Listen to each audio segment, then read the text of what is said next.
Olá, pessoal, sejam bem-vindos a mais uma aula do curso de capacitação para simulação computacional de desempenho térmico da NBR 15575. Eu sou o Marcelo e hoje eu vou apresentar para vocês o módulo 6 sobre ventilação natural e ar-condicionado e como modelar isso. Então, vamos lá. Os tópicos de hoje são ventilação natural e condicionamento artificial de ar. A gente vai falar o que é, como é considerado na norma e como é modelado para simulação. O que é não tem mistério, né? A ventilação natural ocorre quando diferenças de pressão geradas pelo vento ou forças de empuxo agem sobre as aberturas da edificação, e isso acaba gerando uma renovação do ar, né, dentro da edificação, enquanto o condicionamento artificial de ar é um processo que é artificial para ambientes fechados e trata o ar em relação à temperatura, umidade, a concentração de partículas, movimento e tal, e funciona por aquele conhecido ciclo de compressão e expansão. E na norma, como é considerado? A ventilação natural ela é apenas considerada em ambientes de permanência prolongada. A janela, ela está sempre aberta, a janela. Em outros APTs, a janela é considerada sempre fechada.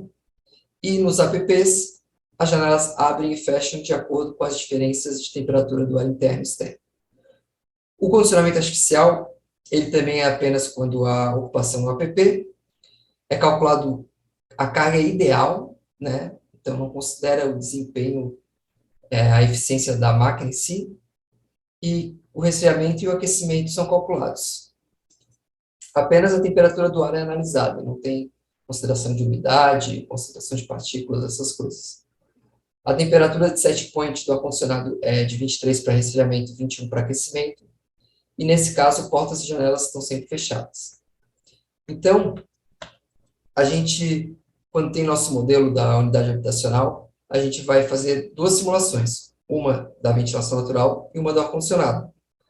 A simulação da ventilação natural vai nos dar as temperaturas operativas para a gente poder calcular o PHFT, que vai ser visto mais adiante no curso, que é um percentual de horas em que a temperatura fica numa faixa de temperatura. E também será possível calcular as temperaturas máximas e mínimas nos momentos em que há ocupação dos ambientes. O ar-condicionado ele é utilizado o modelo para calcular a carga térmica, tanto de refrigeração quanto de aquecimento. Então, vamos falar um pouco primeiro sobre a ventilação natural. A ventilação natural ela é calculada no Energy Plus pelos objetos do Airflow Network.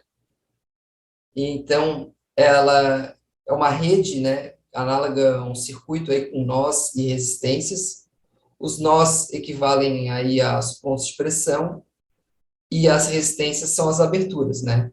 Então, para isso, a gente vai precisar ter informações sobre a velocidade e direção do vento no arquivo climático. A gente vai ter que ter coeficientes de pressão na fachada de edificação, ou seja, coeficientes que representam como o vento interfere nessa distribuição de pressão na fachada, e coeficientes de descarga nas aberturas, que descreve o quanto que o ar tem de resistência ao passar por janelas e portas, né, basicamente. Então, para isso, a gente vai precisar criar objetos relacionados às zonas térmicas, que são os nós nessa rede, e as aberturas, que são os elementos de ligação. Quando a gente calcula as zonas térmicas, a gente vai definir que o controle da abertura é feito em função às diferenças de temperatura entre o ambiente interno e externo. O schedule, né, que a gente usa é um schedule que define qual é a temperatura que a gente quer que ele busque, ou seja, se eu quero uma temperatura X, eu tenho que abrir a minha janela sempre que a temperatura externa for deixar a minha temperatura interna mais próxima do valor X. Eu já vou mostrar um exemplo para vocês entenderem. E também a gente precisa botar um schedule de quando que está disponível o uso da ventilação natural, né? Então, eu preciso de um schedule de ocupação do app para poder dizer quando que pode ser utilizado ou não a ventilação natural. Esses são os exemplos dos schedules. Então, o schedule da temperatura, a gente considera 19 graus o ano inteiro, só que a ventilação natural só vai funcionar quando houver ocupação. Então, no caso do dormitório, aqui no caso do dormitório, a gente considera todos os dias a ocupação até as 8, depois até as 10 não tem ocupação, e depois a partir das 10 tem ocupação também, né? Então, basicamente, as janelas vão sempre se abrir para tentar deixar a temperatura interna o mais próximo de 19 graus. Se a temperatura externa está acima da temperatura interna, e a temperatura interna está acima de 19 graus, a janela se mantém fechada para não pegar o ar quente da rua. Enquanto que, se a temperatura externa está abaixo da temperatura interna, a janela vai ser aberta para tentar deixar a temperatura interna mais próxima dos 19 graus. As aberturas, a gente vai colocar no objeto do Multi-Zone Surface. E daí aqui a gente vai especificar, né, as portas e janelas, a gente vai dizer, né, se é uma janela ou uma porta, isso é um nome que a gente vai dar, porque na verdade isso é um nome que a gente define no outro objeto, que detalha como é que funcionam essas aberturas, e aqui a gente vai dizer como que é controlado a abertura, né? Então, por exemplo, no caso da ventilação natural, a porta entre os dormitórios e os APTs, ela é considerada sempre aberta, então a gente deixa constante. Se a gente deixasse no vent, ela seria considerada sempre fechada. E no caso, eu poderia colocar também aquela condição de temperatura que eu mostrei no slide anterior, né? Que é o controle aqui da zona. Só que como eu já defini isso para zonas, eu posso colocar aqui que a condição vai ser definida de acordo com a zona aqui da janela.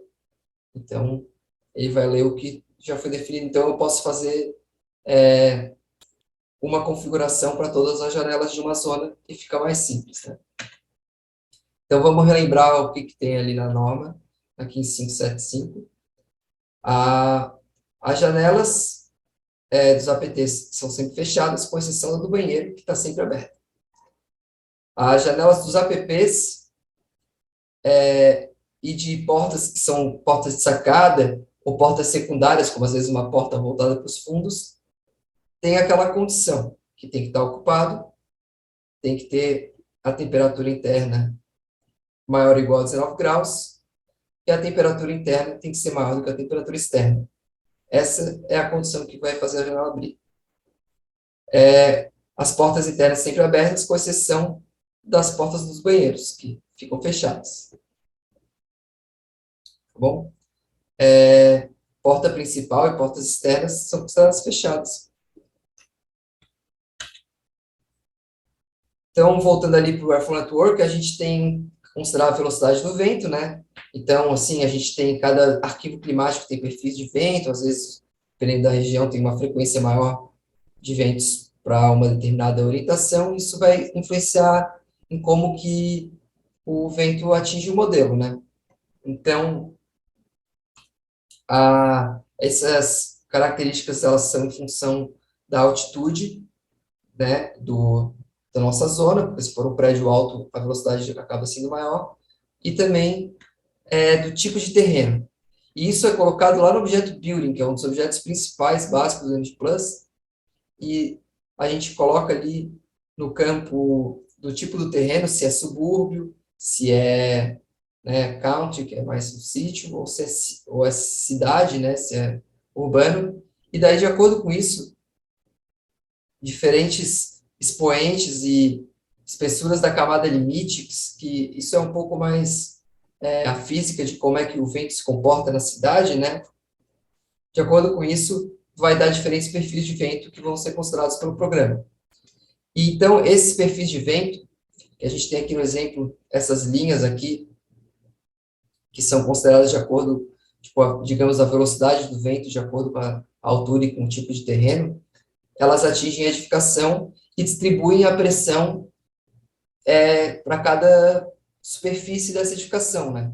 E essa distribuição da pressão, ela é representada por coeficientes de pressão. Então, de acordo com a velocidade, de acordo com a direção do vento, mais especificamente, esses coeficientes de pressão se alteram na superfície do nosso IDF, né? Então, o Energy Plus, ele usa equações prontas, né, que são do próprio programa, e tem a edificação do a equação de Swamy-Chandra para edificações mais baixas, né, low-rise, e a equação de Atkins para edifícios high-rise, edifícios altos. Então, se a gente for deixar ele calcular automaticamente no Energy Plus, né, a gente vai definir nesse objeto aqui, que é o principal objeto do Airflow Network. Assim, não é que ele é o principal, mas ele é meio que define os parâmetros iniciais, assim, né? Então, aqui, a gente tem campos relacionados ao CP. Esses campos aqui, a gente define ali se é low rise, high rise, se a gente define como é que ele considera a altura da abertura, e aqui o tipo do coeficiente aqui de pressão, se a gente deixar esse Surface Average Calculation, o programa calcula automaticamente. Se a gente quiser, a gente pode botar manualmente, a gente não vai ver na aula de hoje, mas pode ser feito, desde que seja feito no modelo real e de referência, pode ser feito. Esses objetos aqui embaixo, eles são o azimuth da edificação do eixo longo, né, em relação ao eixo longo, ou seja, tem uma edificação que tem um eixo maior que o outro, né, considerando que é retangular. O azimuth seria essa desvio em relação, esse alfa, né, desvio em relação ao norte. E esse ratio do building é simplesmente o valor de um lado em função do outro, né? Então, isso é bem simples e é importante colocar esses valores para usar adequadamente a ventilação natural no Airflow Network. Se a edificação não for exatamente retangular, dá para aproximar da melhor maneira que for adaptável ali. E, claro, sempre deixando igual ao real referência, a gente vai usando o nosso bom senso de simulador para ficar um modelo mais adequado possível. Se alguém tiver interesse em explorar mais esses coeficientes de pressão e não usar os calculados automaticamente do Energy Plus, que são bem básicos, existem outros meios, existem fontes de medições de túneis de vento, com maquetes e coisas assim, e existe também uma iniciativa de um colega nosso da Argentina, o Facundo, que tem o CP Simulator, que ele calcula esses coeficientes de pressão a partir de CFD, né, que é Computer Fluid Dynamics, que é uma modelagem bem mais complexa, que demora bastante, é difícil, digamos que tem alto custo computacional. Então, beleza. A gente viu sobre o coeficiente de pressão, agora vamos falar sobre o coeficiente de descarga nas aberturas. O CD ele é utilizado, né, o coeficiente de descarga, para representar a perda de carga, né, do vento quando passa por uma abertura. Então, a gente tem diferentes tipos de abertura. Cada tipo de janela vai ter um diferente coeficiente de descarga. De maneira geral, para grandes aberturas, se utiliza o valor de 0,6, tá? Isso também é bem difícil de se medir, né? Existem algumas fontes que podem ser utilizadas para se conhecer o coeficiente de descarga da janela que está sendo simulada. Então, aqui a gente tem um exemplo desse objeto, que é o Component Detailed Opening, que a gente coloca ali aqueles nomes que eu mostrei, janela e porta, e põe essas características dos coeficientes de descarga, mas também tem os coeficientes de fluxo por frestas, que é para quando a janela ou a porta está considerada fechada. Então, aqui está para ser mais específico o que eu comentei ali, assim, a gente tem que usar o que a gente conhece, senão a gente usa os valores da tabela 18 da NBR 15575, né? Isso aqui é o tipo de janela que pode ser pivotante, né? Aquela janela que abre mais ou menos girando, mas só existe a opção de pivotante no eixo horizontal, né? Então, pode-se assumir que é uma janela pivotante no eixo horizontal, se for o caso, um tipo basculante. Esses campos aqui, eles são relacionados aos como que funciona a abertura mínima até a máxima, né? Então, a gente tem, quando a abertura é mínima, zero, a gente, né, o coeficiente de descarga nem importa, porque ela vai estar usando coeficientes de fresta, mas, enfim, a gente, uma janela fechada, digamos assim, uma janela de correr, ela está ali com um fator de largura zero total, então isso quer dizer que ela está ali fechada na prática. Quando ela está no fator máximo, que seria o fator um, a gente tem uma janela que abre totalmente, digamos, ela vai estar com o fator aqui de largura um, e o coeficiente de descarga 0,6, como eu comentei com vocês, né? Então, esse aqui são os campos que a gente usa quando está totalmente aberto. Dá para considerar três, e daí tem um campo intermediário, o 2 vira um campo intermediário e o 3 vira o máximo, se a gente quiser. E lembrando que esse valor aqui não é considerado quando é fechado, porque é só fresta, e a gente tem que usar o valor 0,6, a não ser que tenha um catálogo com informação diferente. Então, é importante a gente ter essa noção.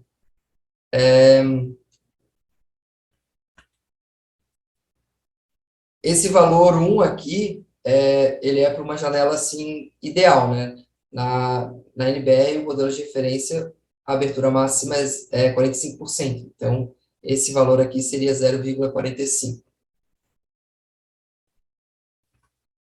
Beleza, então a gente foi falando sobre como modelar as janelas e as coeficientes, as zonas, e que outputs que a gente vai querer.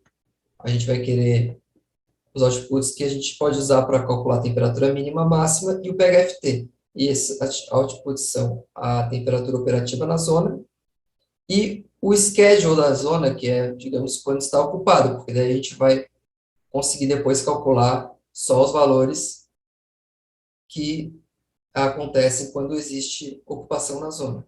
Então, esses são basicamente o exemplo aqui, a gente tem dormitório e sala, e a gente pede a temperatura operativa para todas as zonas do nosso modelo, então com isso a gente consegue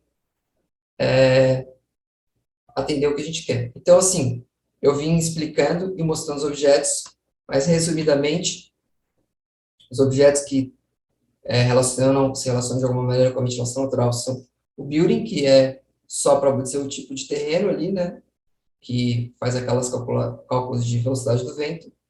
O schedule, que a gente diz qual é a temperatura de set point e dá quando existe disponibilidade para usar a ventilação natural. O simulation control, que além de ter ali as condições iniciais do Airflow Network, ele tem os valores ali que são mais relevantes, que são o azimuth do eixo longo em razão ao norte e também a razão entre os eixos, né? O objeto que a gente define as zonas térmicas, o objeto que a gente define as superfícies, o objeto que a gente define os coeficientes de descarga, como é que funciona as aberturas, né? E os outputs de temperatura operativa e schedules. Então, vamos falar agora do condicionamento artificial. A gente, quando fala de carga térmica, a gente está falando da carga térmica de refrigeração, que é quanto calor a gente precisa retirar do ambiente, e de aquecimento, que é quanto calor a gente precisa disponibilizar para o ambiente. E na NBR, 15575, a set points são 23 para refrigeração e 21 para aquecimento. O aquecimento ele não é considerado em todos os casos, é só para climas em que a temperatura média anual de bulbo seco é inferior a 25 graus. Então, assim, o Airflow at Work continua, tá? Porque ele vai continuar gerando uma infiltração de ar na edificação, porque as edificações brasileiras, elas costumam não ser, assim, totalmente seladas contra a infiltração, então a gente deixa assim. A diferença é que agora todas as janelas e todas as portas estão sempre fechadas.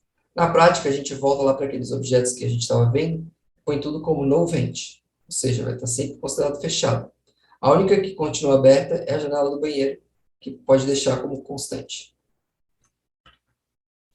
E daí a gente tem os objetos que são próprios do Ideal Loads, né, que são as cargas ideais. A gente pode usar templates prontos para modelar isso, fica mais simples. E a gente tem um template que é do Ideal Loads Air System e do termostato. Termostato, a gente cria um nome, põe ali a temperatura do termostato para quando está com aquecimento e a temperatura para resfriamento. Quando é aquecimento, é só no caso em que o clima exige, né? Senão pode deixar branco. O template do Ideal Loads aqui, ele é um pouco mais confuso, complexo, mas não tem muito mistério, porque a gente só quer o básico do básico, né? Então, a gente põe aqui o nome da zona que a gente está querendo adicionar o Ideal Loads, o nome do termostato, que a gente colocou ali no slide anterior, a gente colocou o nome do termostato, um schedule de acionamento do sistema. Então, basicamente, também é quando tem ocupação no app, né, ele vai estar positivo, e quando não tem, ele vai estar zero. Os outros campos, a gente deixa tudo como que não existe, que não tem, e a gente não vai colocar nenhuma das outras coisas, vai ser o mais simples possível. O output relacionado ao condicionamento artificial é a carga para aquecimento e a carga para resfriamento. A gente vai depois pegar o quanto que foi utilizado de energia em cada hora e somar para o ano inteiro para ser utilizado ali para fazer a comparação depois entre a referência e o modelo real, né? Então, resumindo, os objetos do condicionamento artificial são os mesmos do Airflow at Work, só que no schedule a gente tem que botar também os horários de uso do ar-condicionado. Daí a gente adiciona o Ideal Loads e o termostato. E nos outputs a gente adiciona as cargas de aquecimento e resfriamento. Então, é basicamente isso. Com esses objetos, é possível modelar tanto a ventilação natural quanto o ar-condicionado. E espero que vocês tenham gostado da aula. Qualquer dúvida, é só entrar em contato. Obrigado. Tchau.